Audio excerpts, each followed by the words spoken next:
I've earned 30 plus certifications, and I'm here to guide you to success on your exam.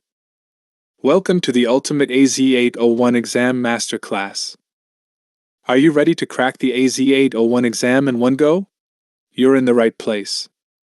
In this session, we'll arm you with powerful insights and hand-picked questions that can make all the difference in your exam performance. We've scanned the web using intelligent crawlers to gather the most critical and high-impact questions, all compiled into one powerful PDF resource. You can download it from the link in the description. Not only will we explore these must-practice questions, but we'll also share real exam experiences and pro tips to give you that competitive edge. Let's dive into the key questions that could shape your success. Question 1. You need to meet the technical requirements for Cluster 3. What should you include in the solution? A. Enable integration services on all the virtual machines. B. Configure a fault domain for the cluster. C. Add a failover cluster role. Correct answer, C. Add a failover cluster role. Explanation. Adding a failover cluster role ensures high availability. It allows workloads to automatically fail over between nodes. Question 2. You need to back up Server 4 to meet the technical requirements. What should you do first? A. Deploy Microsoft Azure Backup Server MABS. B. Configure Windows Server Backup. C. Install the Microsoft Azure Recovery Services (MARS) agent. D. Configure Storage Replica. Correct answer, C. Install the Microsoft Azure Recovery Services (MARS) agent. Explanation. The MARS agent backs up files, folders, and system state directly to Azure. It is the required first step before configuring Azure Backup. Question 3. You are planning the migration of Archive 1 to support the on-premises migration plan. What is the minimum number of IP addresses required for the node and cluster roles on Cluster 3? A2, B3, C4, D5. Correct answer B. 3. Explanation. Each cluster needs IPs for both nodes and the cluster role. Cluster 3 requires a minimum of 3 IP addresses. Question 4. You are evaluating technical requirements for Cluster 2. What is the minimum number of Azure Site Recovery providers that you should install? A1, B4, C12, D16. Correct answer B. 4. Explanation. Each Hyper-V host requires its own Azure Site Recovery provider. With 4 hosts, you need 4 providers installed. Question 5. You are remediating the firewall security risks to meet the security requirements. What should you configure to reduce the risks? A. A Group Policy Object (GPO). B. Adaptive Network Hardening in Microsoft Defender for Cloud. C. A Network Security Group (NSG) in Sub1. D. An Azure Firewall Policy. Correct answer A. A Group Policy Object (GPO). Explanation. A GPO ensures consistent firewall and security settings across all servers. It reduces risks by enforcing centralized configuration. Question 6. You are planning the deployment of Microsoft Sentinel. Which type of Microsoft Sentinel data connector should you use to meet the security requirements? A. Threat Intelligence Taxi. B. Azure Active Directory. C. Microsoft Defender for Cloud. D. Microsoft Defender for Identity. Correct answer D. Microsoft Defender for Identity. Explanation. Microsoft Defender for Identity detects suspicious activities in Active Directory. Its data connector feeds those alerts into Microsoft Sentinel. Question 7. You plan to deploy the Azure Monitor agent to 100 on-premises servers that run Windows Server. Which parameters should you provide when you install the agent? A. The client ID and the secret of an Azure Service Principal. B. The name and the access key of an Azure storage account. C. A connection string for an Azure SQL database. D. The ID and the key of an Azure Log Analytics workspace. Correct answer D. The ID and the key of an Azure Log Analytics workspace. Explanation. The agent must connect to a Log Analytics workspace. The workspace ID and key authenticate the data flow. Question 8. You have 5 Azure virtual machines. You need to collect performance data and Windows event logs from the virtual machines. The data collected must be sent to an Azure storage account. What should you install on the virtual machines? A. The Azure Connected Machine Agent. B. The Azure Monitor Agent. C. The Dependency Agent. D. The Telegraph Agent. E. The Azure Diagnostics Extension. Correct answer E. The Azure Diagnostics Extension. Explanation. The Azure Diagnostics Extension collects performance and event data. It can send this data directly to an Azure storage account. Question 9. You have an Azure virtual machine named VM1. You install an application on VM1 and then restart the virtual machine. After the restart, you get the following error message. Boot failure.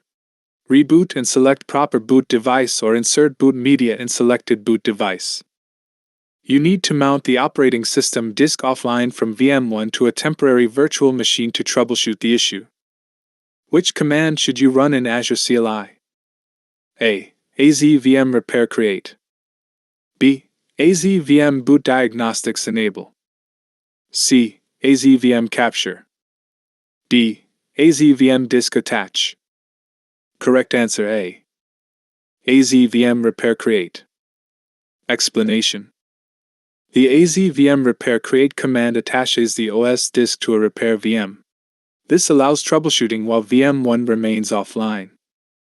Question 10. You have an Azure subscription.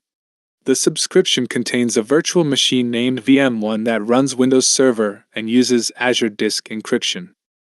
You need to identify which Azure Key Vault stores the encryption keys for VM1. The solution must minimize administrative effort. Which PowerShell command should you run? A. Get AZ Key Vault key. B. Get AZ Key Vault. C. Get AZ VM disk encryption status. D. Get AZ disk encryption set. Correct answer C. Get AZ VM disk encryption status. Explanation. The Get AZ VM disk encryption status command shows the encryption settings of a VM. It directly identifies the key vault used for the encryption keys. Question 11. You have an Azure virtual machine named VM1. Crash dumps for a process named Process1 are enabled for VM1. When Process1.exe on VM1 crashes, a technician must access the memory dump files on the virtual machine. The technician must be prevented from accessing the virtual machine. To what should you provide the technician access? A. An Azure file share. B. An Azure Log Analytics workspace. C. An Azure Blob storage container. D. A managed disk. Correct answer C. An Azure Blob storage container. Explanation. Crash dump files can be exported to blob storage for secure access. This allows the technician to analyze dumps without VM access. Question 12. Your on-premises network is connected to Azure. You have an Azure subscription. The subscription contains a virtual machine named VM1 that runs Windows Server. You need to identify the latency between the on-premises network and VM1. Which Azure Network Watcher settings should you use? A. IP Flow Verify. B. Connection Monitor. C. VPN Troubleshoot. D. Connection Troubleshoot. Correct answer B. Connection Monitor. Explanation. Connection Monitor measures latency, packet loss, and reachability. It provides continuous visibility into connectivity between on-premises and Azure VMs. Question 13. You have an Azure virtual machine named VM1 that runs Windows Server. The operating system on VM1 fails to fully initialize its network stack, and you cannot establish a network connection. You need to establish an interactive shell session. What should you use? A. Azure Bastion. B. Serial Console. C. Just-in-time JIT VM Access. Correct answer B. Serial Console. Explanation. The Serial Console provides out-of-band VM access. It works even when the network stack is unavailable. Question 14.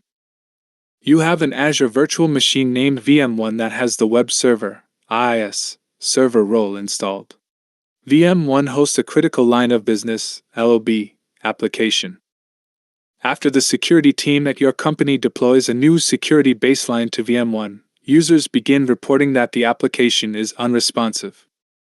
You suspect that the security baseline has caused networking issues. You need to perform a network trace on VM1. What should you do? A. From VM1, run netstat. B. From Performance Monitor on VM1, create a data collector set.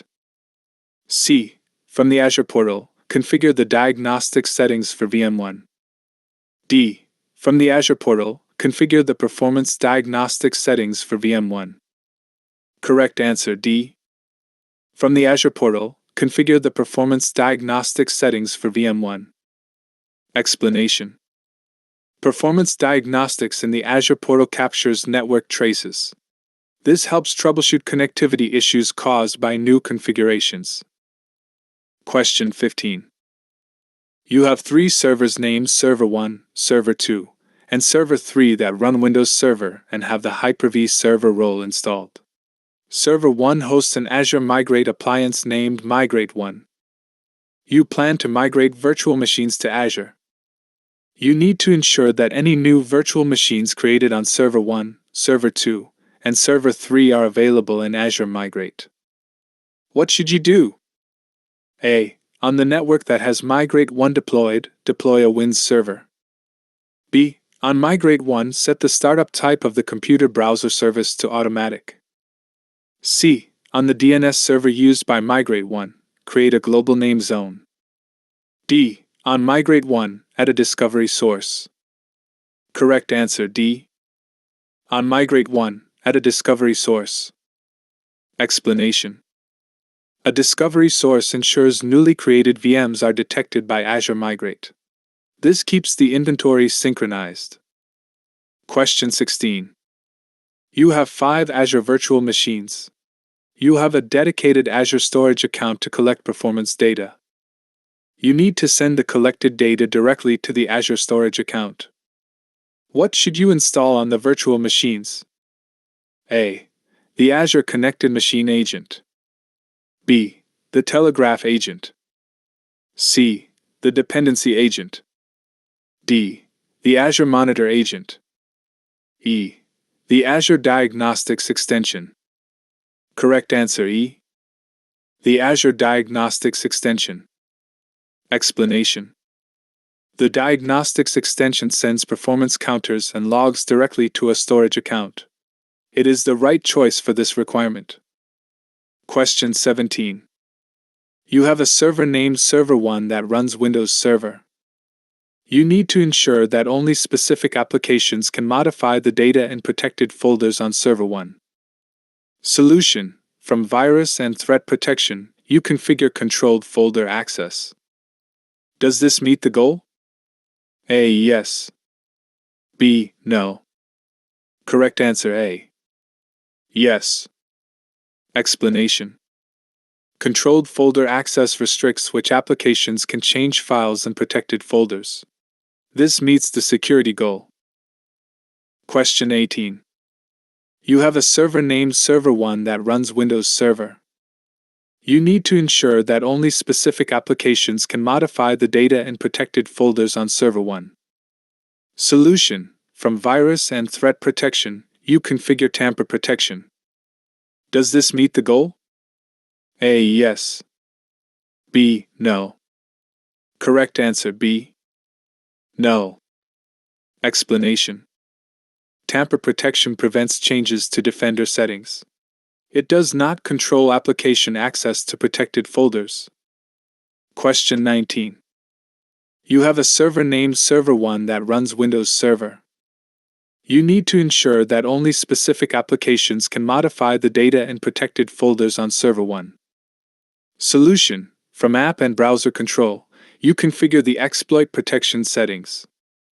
Does this meet the goal? A. Yes. B. No. Correct answer B. No. Explanation. Exploit protection mitigates exploit techniques.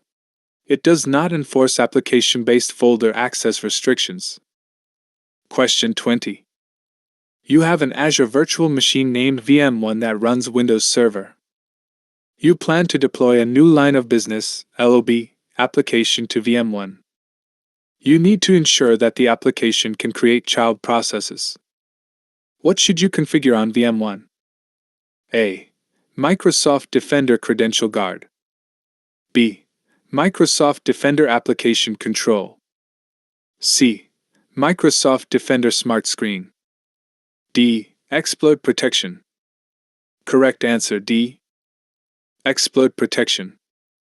Explanation. Exploit protection settings control how processes behave. Configuring it allows the application to create child processes. Question 21. You have 100 Azure virtual machines that run Windows Server. The virtual machines are on board to Microsoft Defender for Cloud. You need to shut down a virtual machine automatically if Microsoft Defender for Cloud generates the anti-malware disabled in the virtual machine alert. What should you use in Microsoft Defender for Cloud? A. A logic app. B. A workbook. C.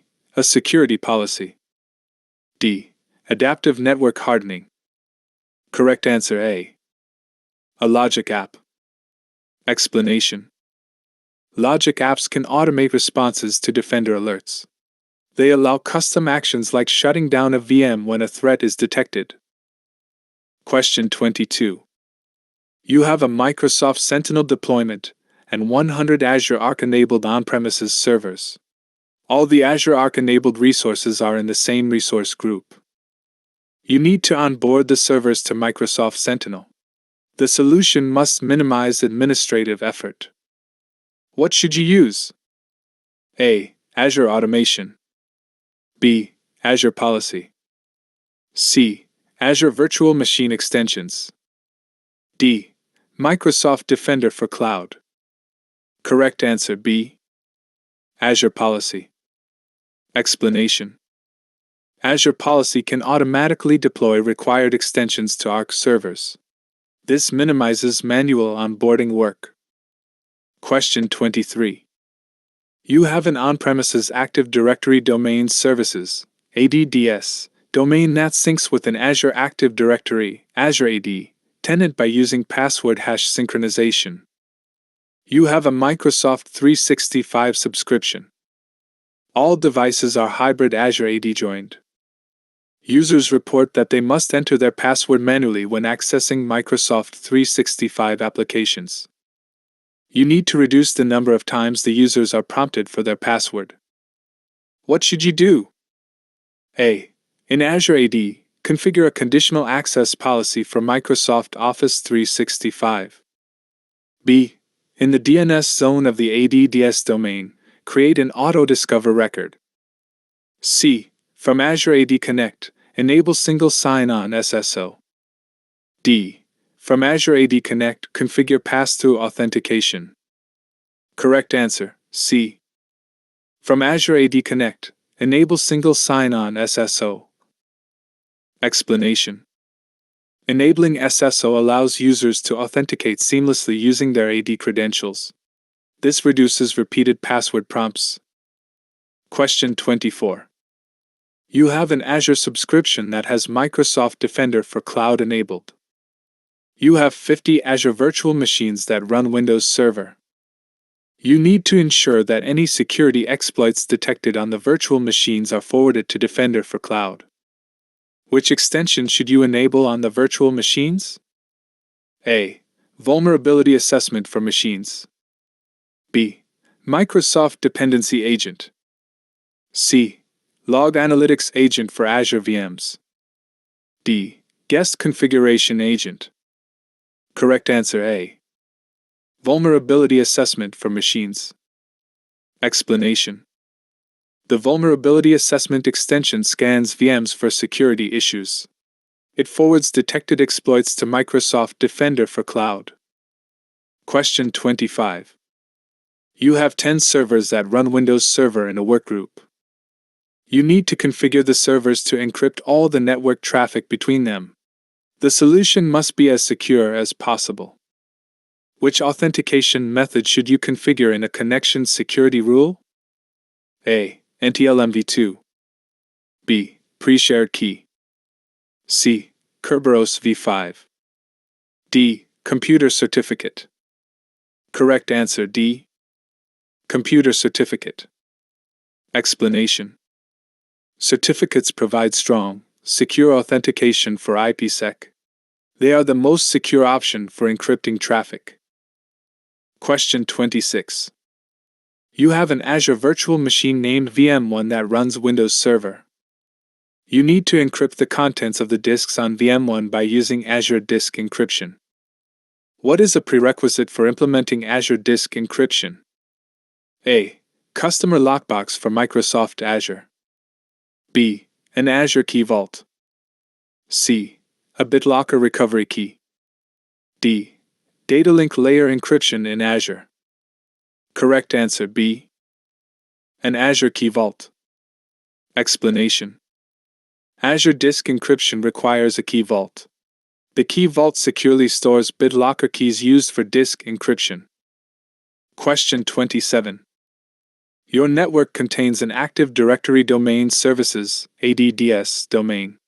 The domain contains two servers named Server 1 and Server 2 that run Windows Server. You need to ensure that you can use the Computer Management Console to manage Server 2. The solution must use the principle of least privilege. Which two Windows Defender firewall with advanced security rules should you enable on Server 2?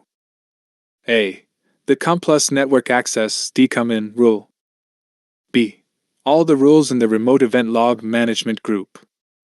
C. The Windows Management Instrumentation WMIN rule. D. The COM+ Remote Administration DCOM-IN rule.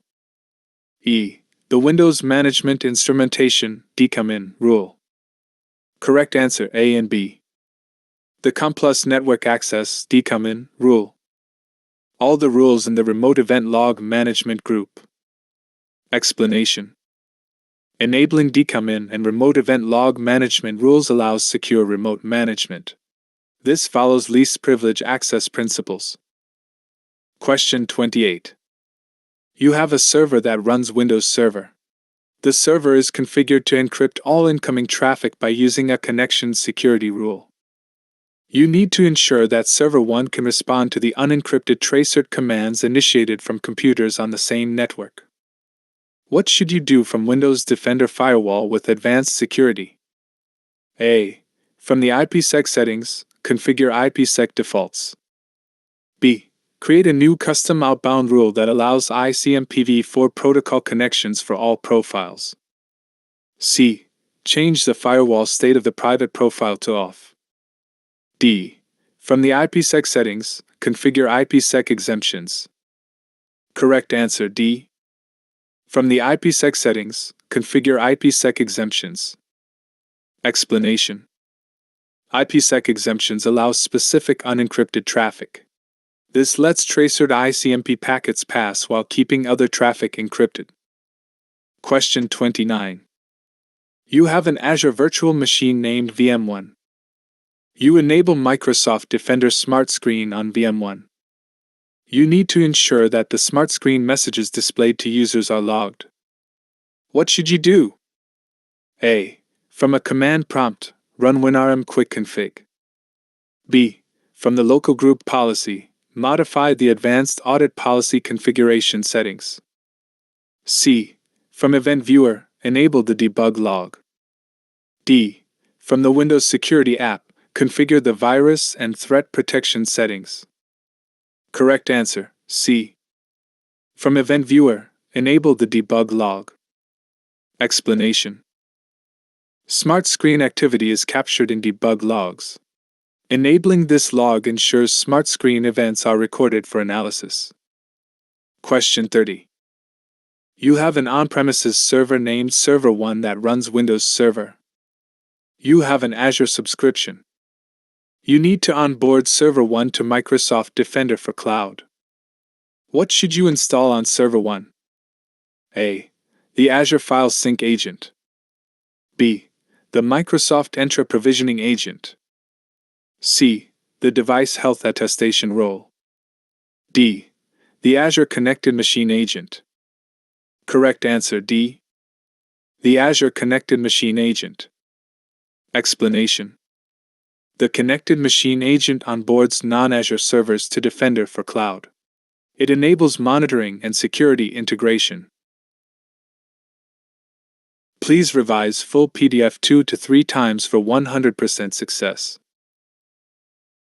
Check the description for the PDF download link and don't forget to subscribe to this channel for upcoming episodes. Thank you.